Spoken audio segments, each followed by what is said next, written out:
শীতকালে একলা শুইলে গরম হয় না বিছানা,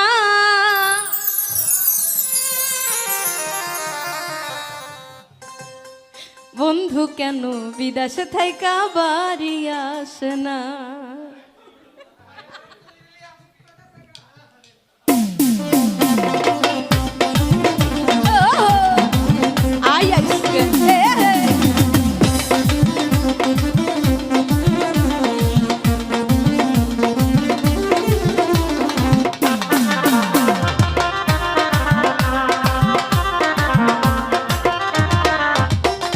শীতকালে একলা শুইলে গরম হয় না বিছানা, বন্ধু কেন